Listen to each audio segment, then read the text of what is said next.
Welcome to the Middle Book, where knowledge is unlocked and power is unleashed. The Forbidden Codex. Introduction. There are books that line the shelves of libraries, open for anyone to see, waiting patiently to be read. Then there are books that exist only in whispers, their pages sealed behind time, their knowledge locked away from prying eyes. This is the story of one such book. A codex that was never meant for you, for me, or for anyone unwilling to leave behind the comfortable illusions we call reality. A book whose words, once spoken, cannot be unheard. Throughout history, there has been knowledge so powerful that it was hidden, not to protect it, but to protect those who might misuse it. The ancient priests of Egypt, the mystics of Babylon, the philosophers of Greece, each guarded pieces of a puzzle too vast for the untrained mind. To them, knowledge was not a thing to be given freely. It had to be earned, tested, proven worthy. Not because they wished to hoard it, but because they understood its weight. Knowledge, in the hands of those unprepared, was not enlightenment.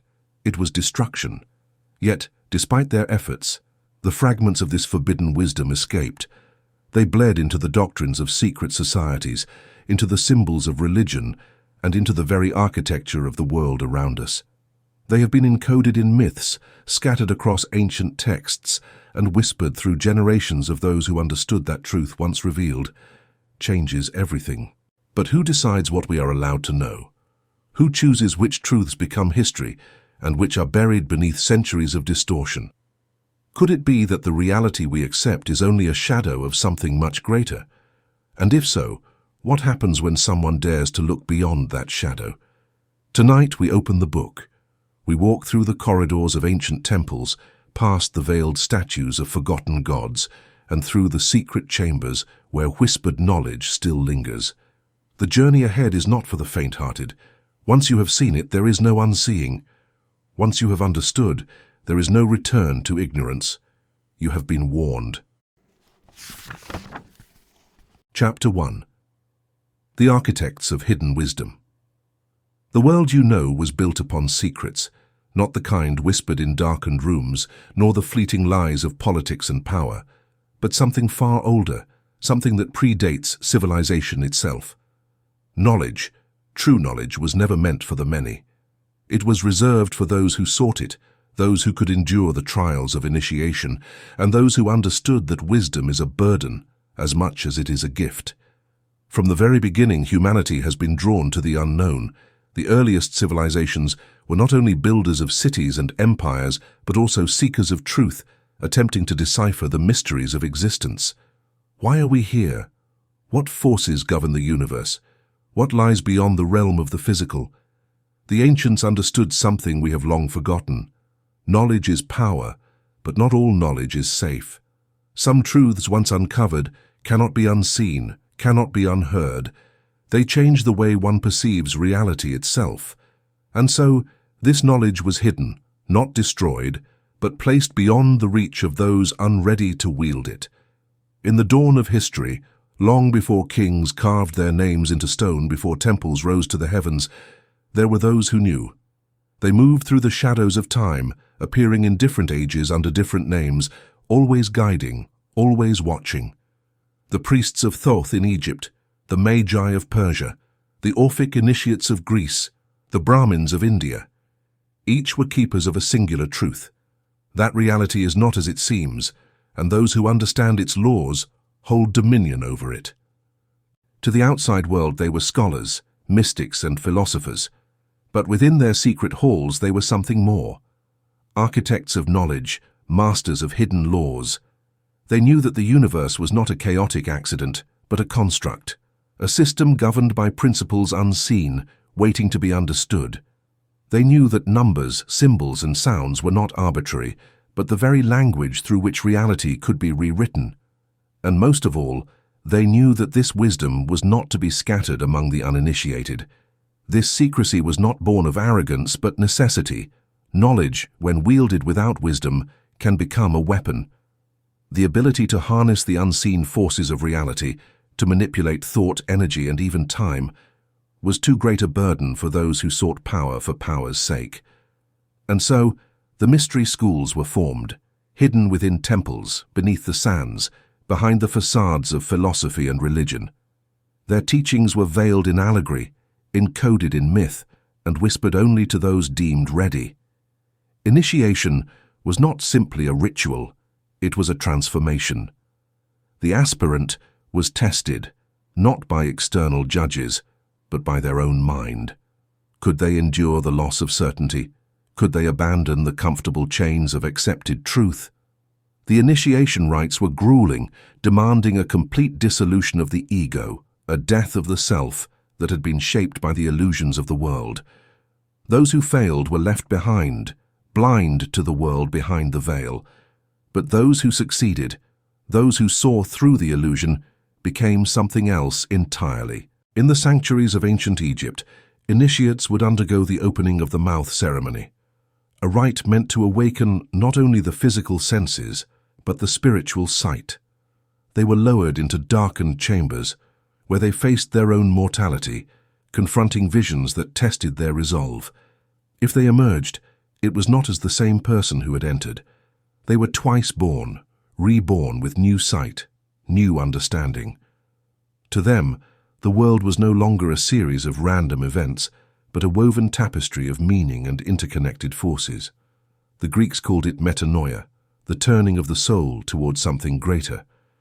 The Gnostics spoke of gnosis, a direct knowing beyond words, beyond doctrine. The Kabbalists mapped the process in the Tree of Life, a journey from the material world of Malkuth to the divine presence of Keter. The process was universal, appearing in different cultures under different names, yet always leading to the same truth. The world we see is not the world as it truly is, but if such knowledge existed, if it was passed down through the mystery schools, the secret brotherhoods, the hidden societies, where is it now? Did it fade with the fall of empires, lost in the ruins of forgotten temples? Or did it survive, carried in silence by those who understood that some truths must never be spoken aloud? The destruction of the Library of Alexandria was not just a loss of books but a silencing of voices that carried these teachings.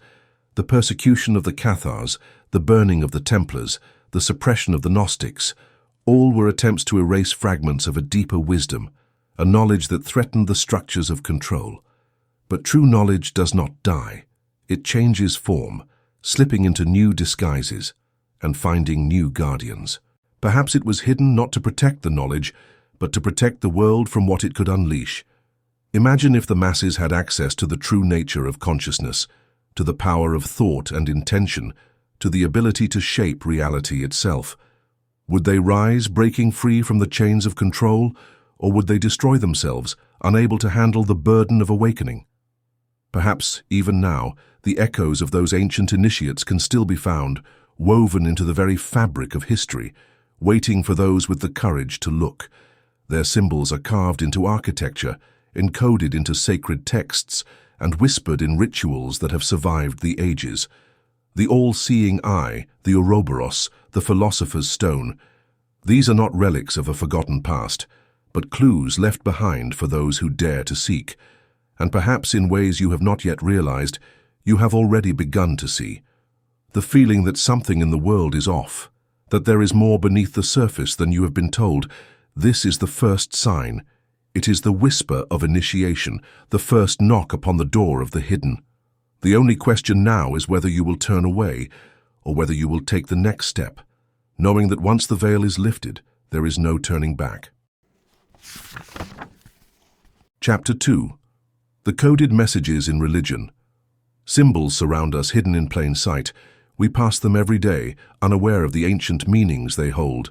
The cross, the eye, the serpent, the lotus, each a key, a cipher, a fragment of a forgotten language that once spoke of the universe's deepest truths. They adorn temples and cathedrals, woven into stained glass and carved into sacred stone. But what if these symbols were more than just art?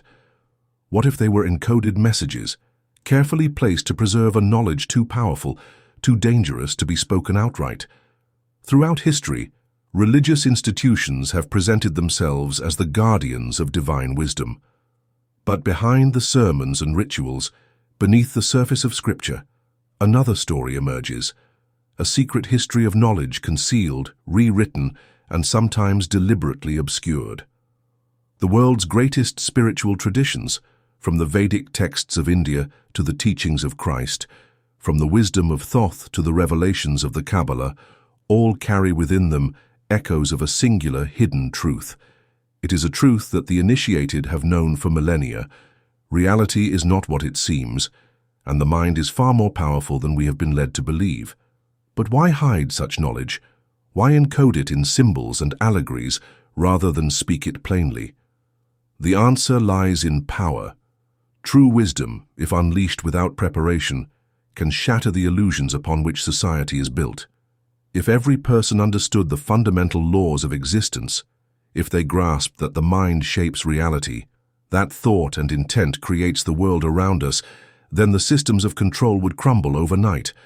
The powerful, who have always ruled by fear, could no longer manipulate the masses. So instead, the truth was veiled, locked within religious traditions, disguised as myth, scattered among the sacred texts of every major faith. One of the most well-known examples of this hidden knowledge is found in the teachings of Jesus. On the surface, Christianity preaches love, forgiveness, and salvation through faith. But beneath these moral lessons lies something deeper, something that aligns more closely with ancient mysticism than the rigid dogma enforced by later religious authorities. When Jesus speaks of the kingdom of heaven, he does not describe a distant place in the sky, but something within, an internal state of consciousness. The kingdom of God is within you, he says in Luke 17:21, a statement that, if fully understood, dismantles the entire premise of external religious authority. If divinity exists within each individual, then no priest, no church, and no institution can serve as a necessary gatekeeper to the divine. The esoteric teachings of Christ mirror those found in Eastern traditions. In Hinduism and Buddhism, enlightenment is not something bestowed by an external power, but something realized within. The Upanishads teach that Atman, the individual soul, is not separate from Brahman, the infinite cosmic force. The Buddha spoke of Maya, the illusion of reality, and taught that by seeing beyond illusion one could attain liberation.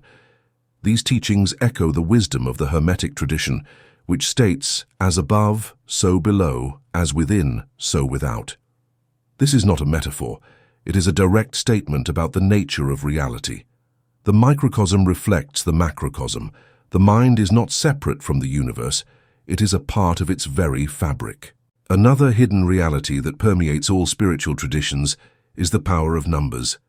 The Greek mathematician and philosopher Pythagoras was not merely a thinker, he was also a student of the old Egyptian secrets. He realized that numbers were cosmic principles rather than just quantities. For example, the number 3 stands for creation, the Father, the Son, and the Holy Ghost, birth, life, and death, and mind, body, and spirit. Spiritual transformation is symbolized by the number 7, which appears in the 7 planets of classical astrology, the 7 chakras, and the 7 days of creation. Numbers were utilized by the ancients to encode the laws of the universe, not just for mathematical purposes. Astrology, another ancient system, was dismissed as superstition by modern institutions, yet for centuries it was considered one of the highest sciences. The stars, they believed, were not just distant spheres of burning gas. They were living forces, influences that shaped human destiny. The 3 wise men of the Bible, often depicted as ordinary travelers, were in reality astrologers guided by celestial knowledge. The very word disaster comes from the Latin disastro, meaning bad star, a remnant of a time when people understood the cosmic forces at play in their lives. This secret knowledge is contained in sacred symbols. An Egyptian symbol that is frequently connected to protection, the Eye of Horus is more than just a magical symbol. It symbolizes the anatomy of the human brain, which is the seat of consciousness. Symbolizing the pineal gland, sometimes known as the third eye, which has long been thought to be the organ of spiritual perception, the pine cone can be seen on statues from Babylon to the Vatican. The image of the Ouroboros, the serpent devouring its own tail, symbolizes more than just eternity. It also symbolizes the endless nature of life and the cycle of death and rebirth. Even the concept of God has been distorted. The ancient Hebrews had a name for the divine that was never meant to be spoken, YHWH, the tetragrammaton, a word that was more of a vibration than a name. In the Kabbalistic tradition, God is not a bearded man in the sky, but Ein Sof, the infinite, a force beyond human comprehension. This aligns with the Eastern concept of the Tao, the unnameable source of all things.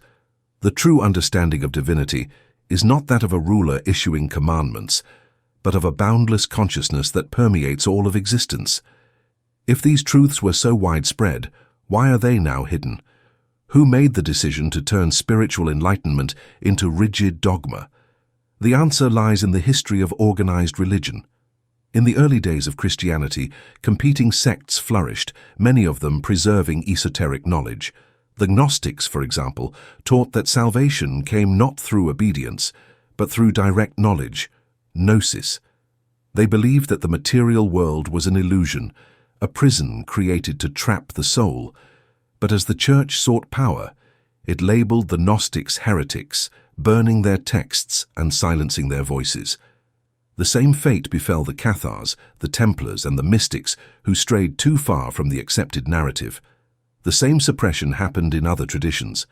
The Vedas, once a freely shared oral tradition, became the guarded knowledge of the Brahmin class.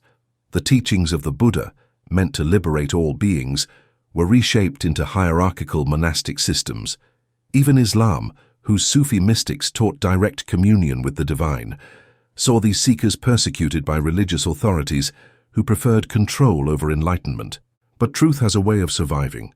It slips through the cracks of history, hidden in symbols, waiting in ancient texts, encoded in myths that refuse to die.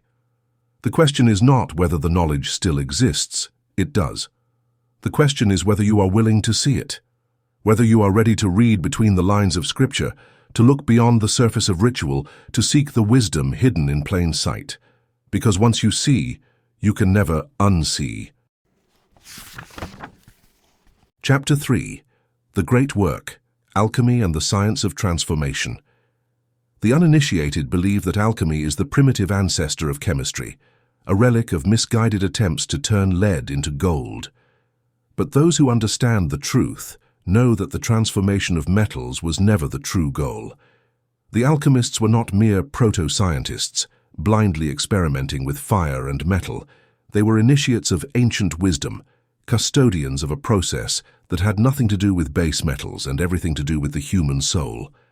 The great work, as the alchemists called it, was never about external transmutation, but internal enlightenment. The search for the philosopher's stone was not the search for a physical object, but for the perfected state of being, an ascension of the mind, body, and spirit into a higher form. This was the secret encoded in their cryptic texts, disguised behind the language of metals, elements, and strange symbols. To those who could decipher it, alchemy was not about gold. It was about something far more valuable, the mastery of reality itself. But why disguise such a profound truth? The answer is the same as it has always been. True knowledge is power, and power in the hands of the unworthy leads to ruin. To prevent their wisdom from falling into the hands of the greedy and unprepared, the alchemists spoke in riddles, masking their revelations in allegory and symbol. Only those who had the patience, the discipline, and the insight to see beyond the literal could unlock the deeper mysteries hidden in their texts.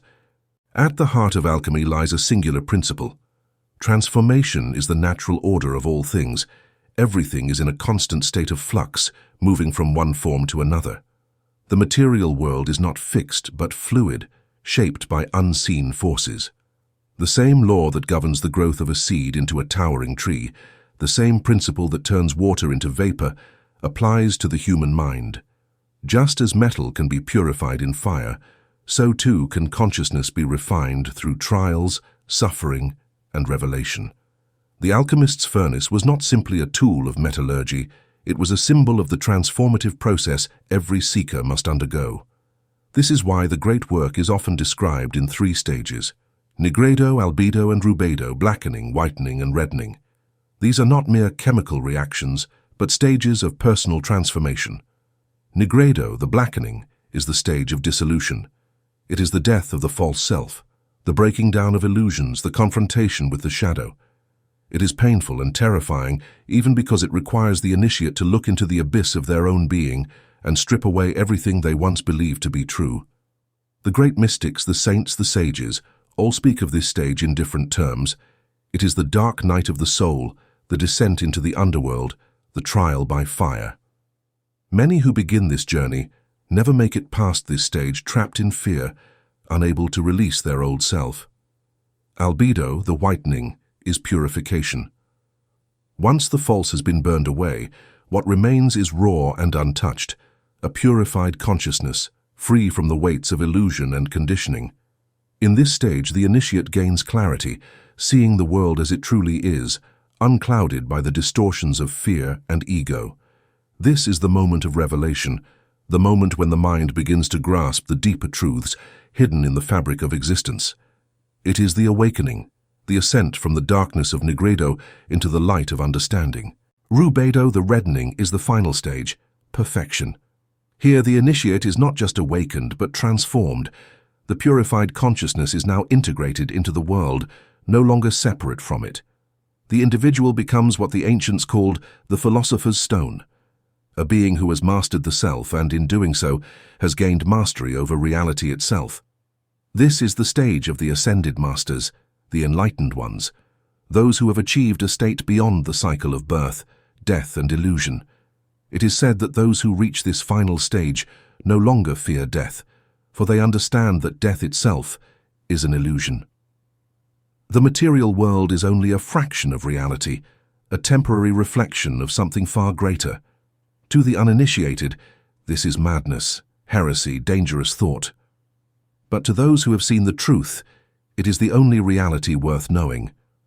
Alchemy does not belong to one culture or one time. The same process is encoded in every mystical tradition. The yogis of India speak of Kundalini, the coiled serpent energy that rises through the chakras, mirroring the alchemist's transformation. The Buddhists describe enlightenment, the complete dissolution of the self into pure awareness. The Gnostics taught that salvation comes not from faith, but from direct gnosis, the realization of divine truth within oneself. The Kabbalists speak of ascending the tree of life, each step a transformation of consciousness. Even in modern physics, echoes of this ancient wisdom remain. Quantum mechanics has revealed what the alchemists always knew. The observer shapes reality. Matter is not solid, but a field of potential shaped by perception. Thought influences the material world, just as the Hermetic teachings have always stated, as above, so below, as within, so without. Reality is malleable, and those who understand the laws that govern it can bend it to their will. But here lies the greatest secret, the truth that has been hidden in plain sight. You are the philosopher's stone. The power to transform, to awaken, to create, is within you. The texts of the alchemists were never instructions for external gold-making, but for internal transmutation. The great work was never about metals, but about the mind. This is why alchemy was suppressed, ridiculed, and distorted. A person who understands their true nature cannot be controlled. A mind that is free from illusion does not bow to authority, does not submit to fear, and does not seek salvation from another. To awaken is to become sovereign, to realize that the true kingdom, the true divinity, the true power, lies within. And yet the path is not easy. It is not given freely. It must be earned, step by step, through fire and dissolution, through suffering and purification, through awakening and rebirth. Those who embark on the journey must be prepared to lose everything they once held as truth. But those who make it to the end, those who complete the great work, those who emerge from the fire not as they were, but as something more, they are the ones who will change the world. Chapter 4. The Lost Civilization and the Great Reset. There are gaps in our history, chasms of silence where entire civilizations should be. We are told that humanity began with primitive tribes, slowly advancing through trial and error, eventually building the first cities in Mesopotamia. But something about this narrative has always felt incomplete. It is as if we are being shown only a fraction of the truth, while the rest remains buried beneath the sands of time. What if we are not the first? Across the world, from the deserts of Egypt to the jungles of Central America, from the mountains of India to the frozen wastelands of Antarctica, there are ruins that defy explanation.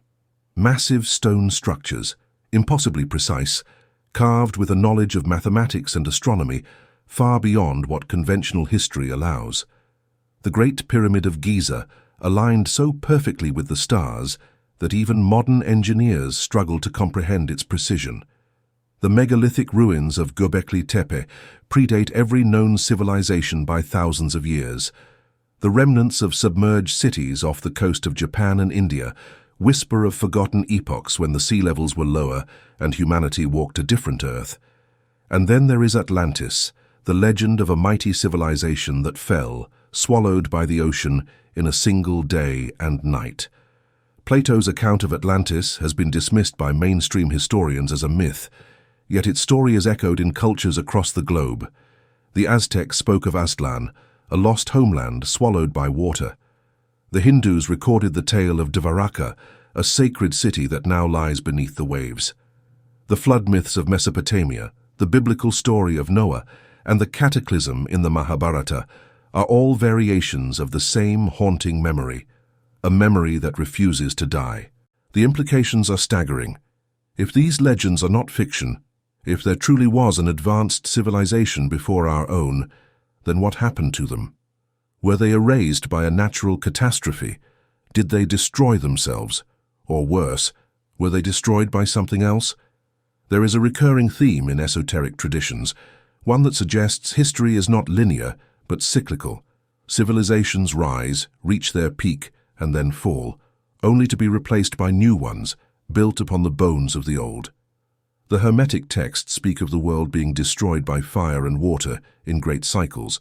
The Mayans believed in successive ages of the sun, each ending in catastrophe before the world was reborn. The Hindu Yugas describe vast epochs of time, moving in great cosmic cycles from enlightenment to darkness, only to begin again. What if we are living at the tail end of such a cycle?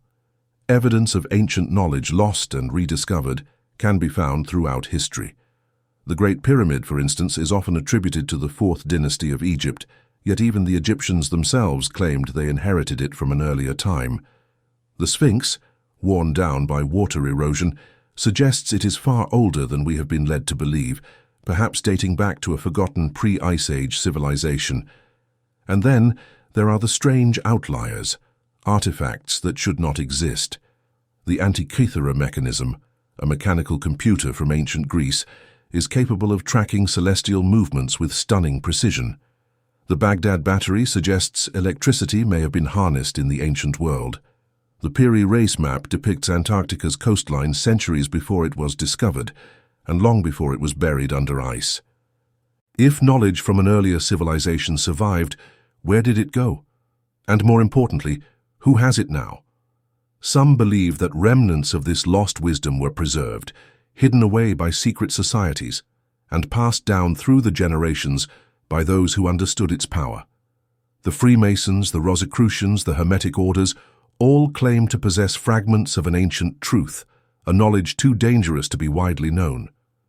Could it be that certain elite groups have safeguarded these secrets, waiting for the right moment or the right people to reveal them? The idea of a great reset is not new. Throughout history, there have been deliberate efforts to erase and rewrite the past. The burning of the Library of Alexandria was not just an accident, it was an extermination of knowledge, an attempt to sever humanity's connection to something far older. The Spanish conquest of the Americas saw the destruction of Mayan and Aztec codices, and their knowledge of the stars and cycles of time reduced to ash. The Inquisition, the suppression of the Gnostic texts, and the eradication of indigenous wisdom, all were efforts to control what humanity remembers. And yet, despite every attempt, the echoes of the past refuse to be silenced. The symbols remain. The myths endure. The ruins still stand, daring us to ask questions. But there is a darker possibility, one that few dare to consider. If civilizations have risen and fallen before, if knowledge has been lost and rediscovered, then what forces are ensuring that we remain in the dark? Who benefits from keeping humanity blind to its true history?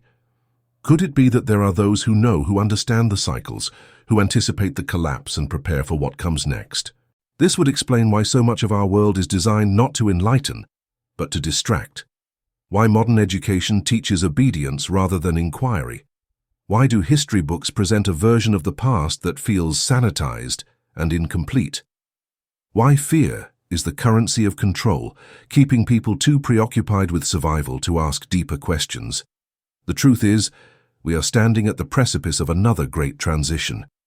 The signs are all around us. The earth is shifting, the climate is changing, and the structures of power trembling as new knowledge comes to light. Secrets once buried are resurfacing. Forbidden texts are being decoded. Ancient ruins, long dismissed as mere relics, are revealing their true significance. The question is no longer whether a reset is coming, but whether we will be the ones to shape it. If history is cyclical, we have already experienced this. Like us, there have been initiates, searchers, and people who risked peeking above the curtain because they felt something wasn't quite right. Some might have been successful in keeping knowledge alive for decades to come. Before they could take action, others might have been silenced. The cycle has now resurfaced, and we have to question ourselves if we will eventually overcome our past mistakes or if we will repeat them. Because we might not be the last if we are not the first. And if there were people who looked for the truth before us and failed, our actions now could decide whether their knowledge endures or is once more lost to the passage of time. Chapter 5. The Secret Societies and Their Hidden Influence. There is a force that moves through history, unseen yet ever present. Wars erupt, empires rise and fall, revolutions ignite and fade. But behind it all, a pattern emerges. A hidden hand, pulling the strings from the shadows, guiding the course of civilization without ever revealing itself to the untrained eye. To most, history appears as a series of accidents, a chaotic dance of events without meaning. But those who know where to look see something else, a design, an invisible network that stretches back through time, preserved in the form of secret societies. The idea that a few hold knowledge that the many do not is as old as civilization itself. From the initiatory priesthoods of ancient Egypt to the tightly guarded brotherhoods of medieval Europe, hidden orders have existed for one purpose: to preserve the wisdom that has been stripped from the public mind. But is that wisdom used for the betterment of humanity or for control? We are taught that secret societies are the realm of conspiracy, a product of paranoia and fiction. Yet their influence is undeniable. The Freemasons, the Rosicrucians, the Knights Templar, the Bavarian Illuminati, all real organizations, all with roots tracing back to the mystery schools of the past. Their symbols are embedded in the architecture of cities, their philosophies woven into the foundations of government, and their teachings disguised beneath the surface of religion, law, and even science. But who are they? And what do they know that the rest of the world does not? To answer that, we must return to the ancient past. The first secret societies were not political in nature, nor were they concerned with wealth or influence. They were guardians of a different kind of power: knowledge. The priests of Thoth in Egypt, the Orphic initiates of Greece, the Magi of Persia, all were part of a tradition that understood a simple yet profound truth. Reality is not what it seems, and those who understand its true nature can shape it to their will. It was not enough to study mathematics, astronomy, or philosophy. These were merely tools. The true secret was far greater. The mind, the observer, the consciousness itself was the architect of reality. To wield that knowledge was to become something more than human. And so the initiates guarded it with their lives. As civilizations expanded, this wisdom was slowly pulled into the hands of the elite. The temples became institutions, the mysteries became religions, and the secret societies that once served to preserve enlightenment began to serve something else entirely: control. The Freemasons, one of the most well-known and misunderstood of these societies, trace their origins to the medieval stonemasons, whose knowledge of sacred geometry allowed them to construct cathedrals aligned with cosmic principles. But their lineage stretches further back to the builders of the pyramids, the architects of lost civilizations. They preserved the ancient symbols, the square and compass, the all-seeing eye, the unfinished pyramid, not as mere decoration, but as encoded messages. The world itself, they believed, was constructed according to divine laws, and only those who understood these laws could rule over it. And then there were the Rosicrucians, an enigmatic brotherhood that emerged in Europe during the Renaissance, claiming to possess knowledge that fused alchemy, mysticism, and science. They spoke of a hidden wisdom, a great secret that had been passed down from Egypt and Atlantis, concealed from the unworthy. To them, reality was something malleable, a force that could be manipulated through will and intention. Their teachings inspired great minds, Isaac Newton, Francis Bacon, and even the early founders of modern democracy were said to have been influenced by their ideals. However, not everyone who looked for hidden wisdom did so in order to become enlightened. For control, some people craved it. Often written off as a myth, the Bavarian Illuminati was established to promote radical Enlightenment ideas. However, because of their secrecy, they posed a threat to the ruling class and were swiftly disbanded. History says so. Some others think they never really disappeared but rather evolved, moving up the political ladder and quietly influencing governments, financial institutions, and international policy. In that case, the question is not whether secret societies exist, but rather what their actual function has evolved into. Are they still protecting the universe's secrets as they wait for humanity to be prepared? Or have they become gatekeepers, keeping the general public unaware of the reality of their own existence? If you look closely, you can still see them. The symbols are still used in government seals, corporate branding, architecture, and coinage. The obelisks in Egypt and Washington, D.C. are identical. The dollar bill's Eye of Providence serves as a silent reminder that people are still keeping an eye on things. A common motif in places of authority worldwide is the Statue of Liberty's torch of illumination, the twin pillars at the entrance of every significant Masonic lodge, and the checkerboard floor. And yet, for all their secrecy, one truth remains undeniable.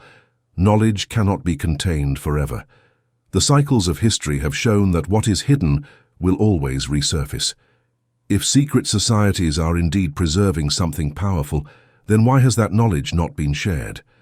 Some say it is because the world is not ready, that the knowledge of consciousness, of manifestation, of reality's fluid nature would cause chaos if given to the unprepared. But others suggest a darker motive, that true power lies not in the knowledge itself, but in keeping others from it. What would happen if humanity awakened? If the masses understood that the structures they live within, the economy, the legal system, even the concept of authority, are constructs, illusions, held in place by belief? What if they realized that consciousness is not passive, but active, that thoughts shape reality, that perception dictates experience? Would they continue to obey? Would they remain controllable? Perhaps this is the real reason secret societies exist.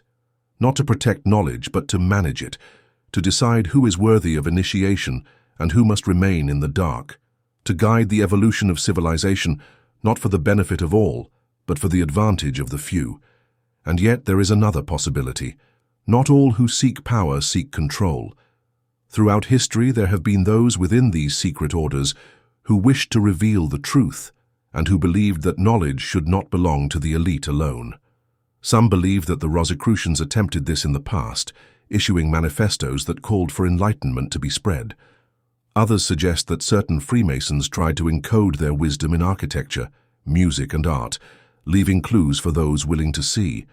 Perhaps even now there are those working to undo the centuries of secrecy, those who wish to return knowledge to where it belongs, with the seekers, the initiates, the individuals who choose to awaken. But the path to awakening is not given. It must be taken. It must be sought out, earned, and understood.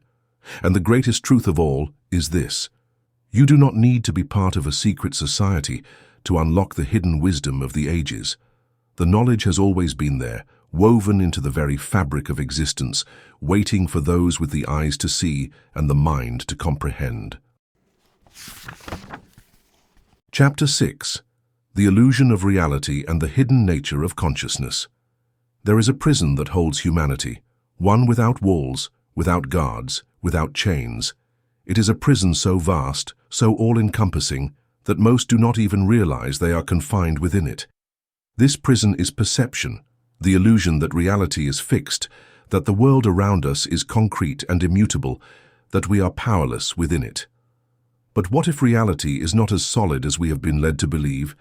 What if consciousness itself is the architect of existence, shaping the world around us in ways both subtle and profound? The ancients knew this truth.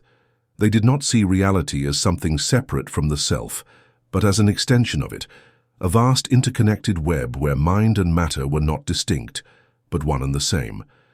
The idea that consciousness is fundamental to reality is not merely a spiritual belief, it is supported by modern science. Quantum mechanics has revealed that at the smallest levels of existence, reality behaves in ways that defy logic. Particles do not exist in one place until they are observed. The famous double-slit experiment has shown that the mere act of measuring a particle changes its behavior. This raises a question that physicists have struggled to answer. Does consciousness play a role in shaping reality? The implications of this are staggering. If observation can alter the state of matter, then reality is not something that simply is.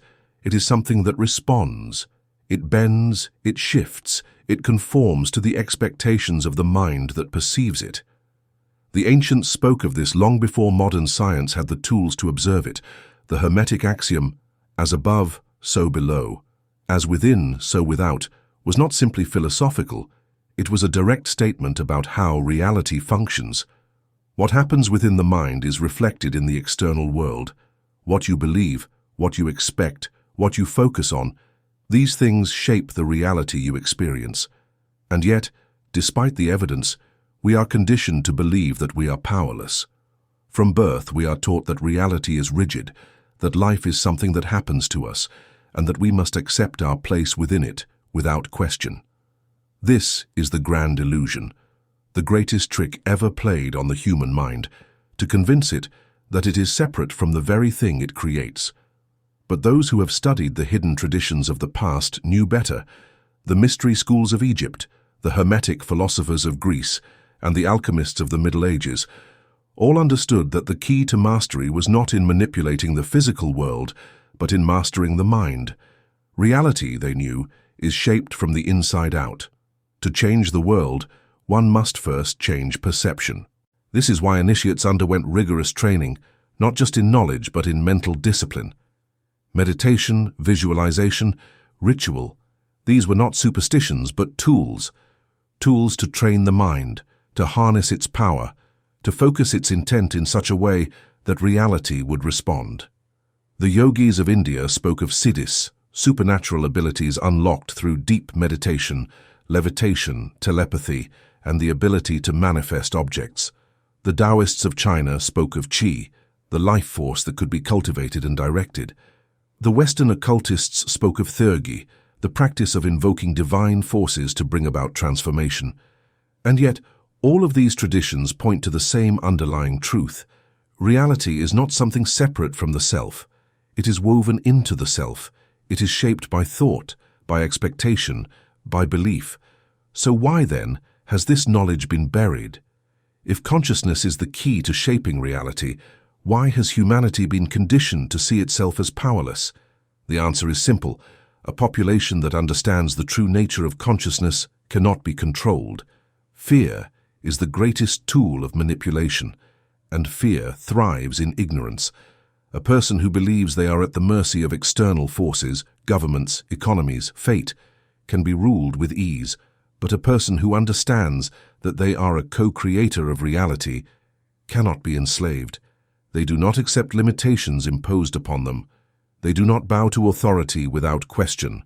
This is why spiritual texts have been rewritten, why mystical teachings have been reduced to mere superstition, and why those who speak of reality's true nature are often ridiculed.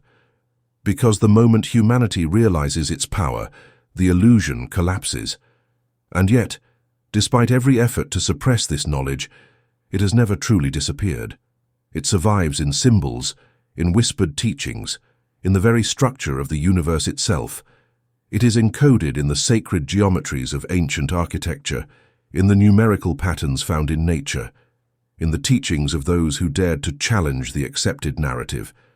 It is there for those who seek it, hidden in plain sight, waiting to be reclaimed. But knowing is not enough. Knowledge without action is powerless. To awaken to the illusion is only the first step. The real challenge is learning how to break free from it. This is where personal transformation begins. The mind must be trained, disciplined, and refined. The patterns of limitation must be unlearned, the false narratives dismantled. This is why meditation, breathwork, and visualization were taught in the ancient schools, not as mere relaxation techniques, but as tools for shaping reality. The act of focusing the mind with intent is the most powerful force in the universe. This is why prayer, ritual, and affirmations exist, not because words themselves have power, but because belief does. The mind, when properly aligned with intent, bends reality to its will. This is what the mystics, the sages, and the adepts of the past understood. And this is what the rulers of the present fear. Because if even a small fraction of humanity awakened to this truth, the world as we know it would change overnight. The systems of control, built on the foundation of illusion, would crumble. The structures that rely on obedience, fear, and dependence would no longer hold power. This is the true awakening, not the passive acceptance of knowledge, but the active application of it. The realization that reality is not something that must be suffered, but something that can be shaped. That the prison is not made of iron bars, but of perception itself. The mind is the key. It always has been. And once you hold that key, once you know that the door was never locked to begin with, the choice is yours. Do you step through it? Or do you turn away, returning to the comfortable illusion you once believed to be real? Because once you see, you can never unsee. Chapter 7. The Path to Awakening and the Breaking of the Chains. The moment of realization is both exhilarating and terrifying. When the illusion shatters, when the carefully constructed world of limitations and falsehoods begins to crumble, a new question arises.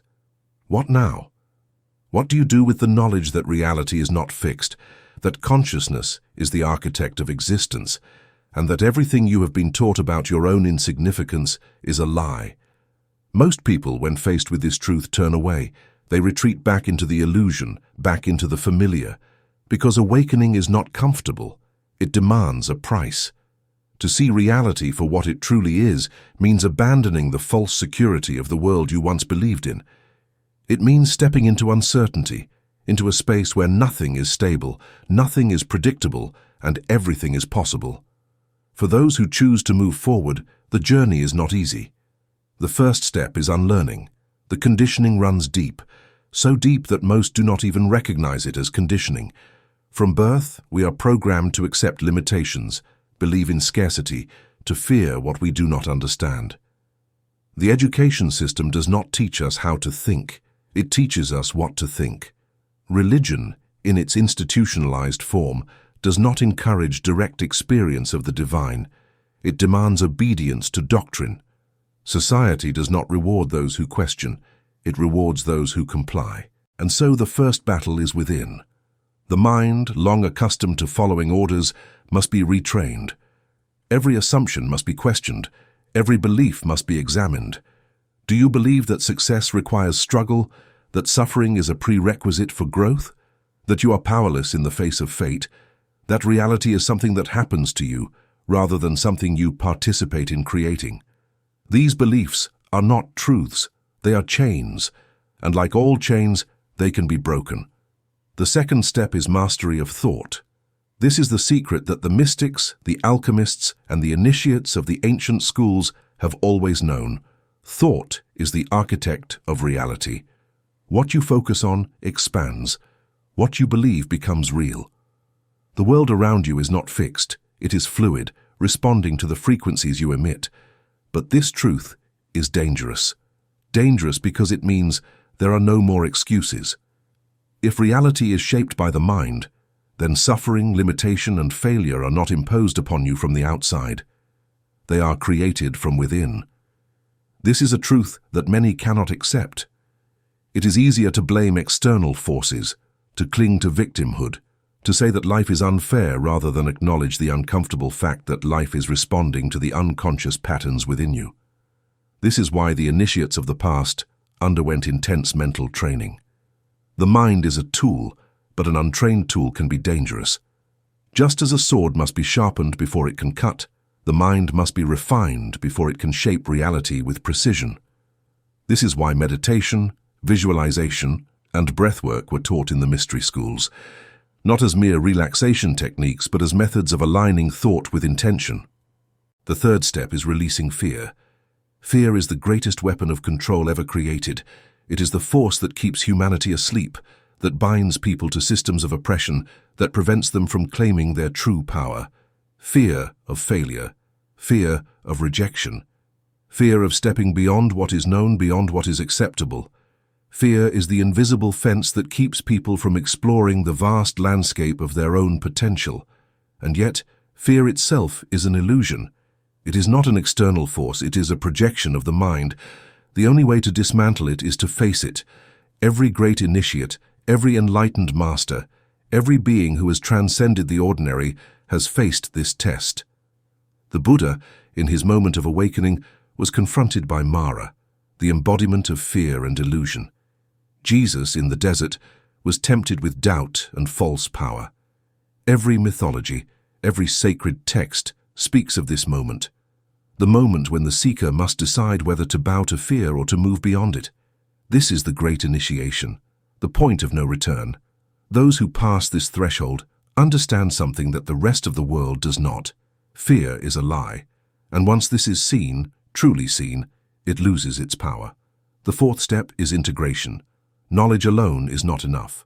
Awakening is not simply an intellectual exercise, it must be lived. There are many who understand these truths on an intellectual level, who can speak of consciousness, manifestation, and the illusion of reality, yet their lives remain unchanged.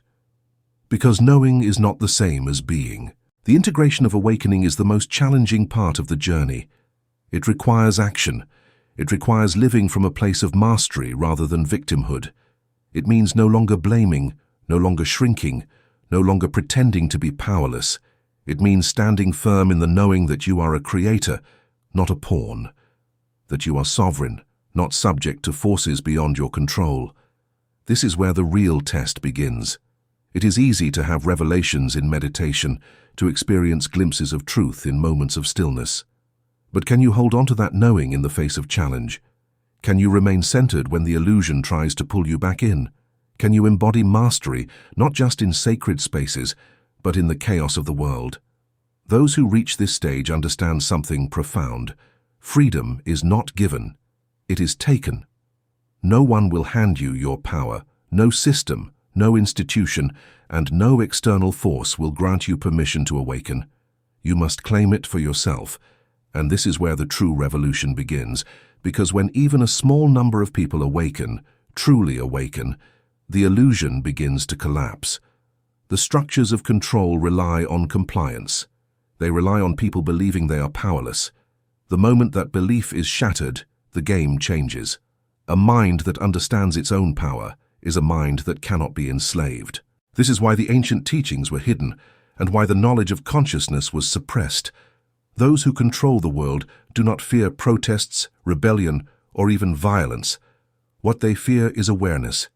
Because awareness cannot be contained, it spreads, it ignites, it transforms everything it touches. And now that awareness is rising, more people than ever before are questioning reality, seeking truth, and breaking free from the programming that has kept them bound. The age of forgetting is ending. The age of awakening has begun. But the path is not without its challenges. The closer one comes to the truth, the more resistance one encounters. The world does not surrender its illusions easily, and so each seeker must decide, will they return to the safety of the known, or will they continue forward, no matter the cost? Because once the chains are broken, once the illusion is seen for what it is, there is no turning back. There is only the path ahead. Chapter 8. The Forbidden Codex. What comes next? The journey to awakening is not a destination. It is not a final moment of enlightenment where the seeker suddenly transcends into some perfect, untouchable state of being. No, awakening is a process, one that never truly ends. The deeper one goes, the more one sees, and the more one sees, the more the illusion crumbles. But knowledge, by itself, is not enough. Knowing that reality is an illusion, that consciousness is the true architect, that fear is a tool of control, these are merely the first steps. The real question is, what will you do with this knowledge? For centuries, the wisdom of the ancients has been hidden, fragmented, and distorted. The greatest truths about existence have been buried beneath myth, allegory, and secrecy. Some of this was done to protect the unready, but much of it was done to control. Those who understood the nature of reality wielded a power that made them dangerous to rulers, institutions, and empires. And so, the knowledge was suppressed. The teachings of alchemy, the mechanics of the mind, the laws of the universe, all locked away in symbols, whispered only to the initiated, ridiculed by those who sought to keep humanity asleep. But secrets cannot remain hidden forever. Truth has a way of resurfacing, of finding its way back into the hands of those who seek it. And now, at this moment in history, something is happening. The veils are lifting. The ancient knowledge, long obscured, is returning. And yet, the forces that have worked so hard to keep this wisdom hidden have not disappeared. If anything, they are working harder than ever. Distraction is everywhere. Fear is pushed relentlessly. The world is designed to keep people too preoccupied, too anxious, too lost in artificial conflicts to ever stop and ask the deeper questions. Every system, from education to entertainment, from politics to religion, is structured to ensure that people never look beyond the illusion. Because the moment they do, the moment even a small fraction of humanity realizes the truth, the entire game changes. This is why ancient texts spoke of the great work, the ultimate goal of transmutation, not of metal, but of the human spirit. To awaken is not simply to know, it is to become. It is to step beyond the limitations imposed by society, beyond the conditioned fears, and beyond the illusion of powerlessness. It is to reclaim what was always yours. But here lies the greatest challenge. Most will never take this step. Not because they lack intelligence or ability, but because they have been taught to doubt themselves. The world does not need chains to keep people bound. It only needs them to believe that the chains exist. And so, the final test is not external. It is not about governments or secret societies or hidden books. It is about you. Will you continue to live as you have, shaped by old beliefs and ruled by unconscious fears? Will you go back to sleep pretending that none of this matters, that the world is exactly as you were told? Or will you take the next step? The next step is not given. It is chosen. It is the decision to apply what has been learned, to step out of the role of the observer and become the creator, to stop living reactively and start living intentionally. It is to question everything, not just history, not just institutions, but yourself, your habits, your thoughts, your expectations. Because the greatest prison of all is not made of stone and steel, it is made of assumptions, and the greatest revolution of all is not fought with weapons, it is fought with awareness. Those who truly understand this do not seek control over others. They do not wish to manipulate or dominate, because they know that true power is not in ruling the world, it is in mastering the self. The teachings of the ancient mystery schools were never about escaping life. They were about mastering it. The initiates did not retreat to mountaintops to hide from the world. They studied the laws of existence so they could shape the world. They understood that reality is a canvas and the mind is the brush. And those who learn to paint with intention, with focus, with awareness, they are the ones who change everything. This is why fear is constantly fed to the masses, why the world is structured around limitation, struggle, and division. Because fear paralyzes. It keeps people from stepping into their true potential. It keeps them locked in place, endlessly repeating the same patterns, never realizing that the door to their prison was never locked. So what comes next? That choice is yours. There is no manual for awakening, no final set of instructions that will carry you to enlightenment, because every path is unique, every journey is different. The only constant is the need for action, the need to take what has been learned and apply it, to think differently, to act differently, to live differently, to move through the world not as a victim of circumstance, but as a force of creation. Some will tell you that this is impossible, that one person cannot make a difference, that the world is too vast and too entrenched in its ways to be changed. But those who say this do not understand how reality works. The world is not a fixed entity. It is a field of possibilities, shaped by the collective consciousness of those who inhabit it. When enough minds awaken, when enough people reject the illusion, the structures built upon that illusion collapse. History has shown this time and time again. The greatest shifts in civilization did not come from armies or rulers, but from ideas. Ideas that spread like wildfire, challenging the status quo, tearing down the old paradigms, and ushering in the new. And so, the final secret, the one truth that has been buried beneath layers of deception is this: you are far more powerful than you have ever been told. You are not here to obey. You are not here to live in fear. You are not here to be controlled. You are here to remember what has been hidden, what has been stripped away, to reclaim the knowledge that was never lost, only buried beneath centuries of distraction and distortion. And now, the veil is lifting. The forbidden Codex is being revealed once more, not as a book, not as a doctrine, but as something living within you. The echoes of the past are stirring, the great cycles are turning, and the question remains, what will you do with this knowledge? Because knowledge is power, but applied knowledge, that is freedom. Epilogue, the final door. There comes a moment in every seeker's journey when they must pause and reflect on the path behind them, the truths uncovered, the illusions shattered, the realizations too vast to ever be unlearned. Awakening is not a straight road. It is a spiral looping back upon itself, revealing new layers of understanding with every turn. And yet, no matter how deep one travels, one question remains: what now? To know that reality is not as it seems is one thing. To live as though that knowledge is real is another. It is easy to read, to listen, to nod in agreement at the profound nature of hidden wisdom. But when the time comes to act, to step beyond the comfortable routines of a life shaped by conditioning, most hesitate. The old world calls them back, whispering that it is safer to remain where they are, to forget, to pretend that nothing has changed. But something has changed. Once you have seen behind the curtain, once you have glimpsed the forces that shape perception, the structures designed to keep you asleep, the nature of your own consciousness, there is no return to ignorance. The only choice is whether to embrace what you have learned or to bury it beneath distraction.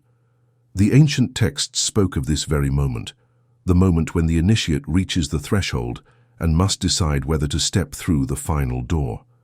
The moment when the fear of the unknown war against the comfort of the familiar. Some turn back, unable to bear the weight of what they now know. Others cross the threshold and never look back.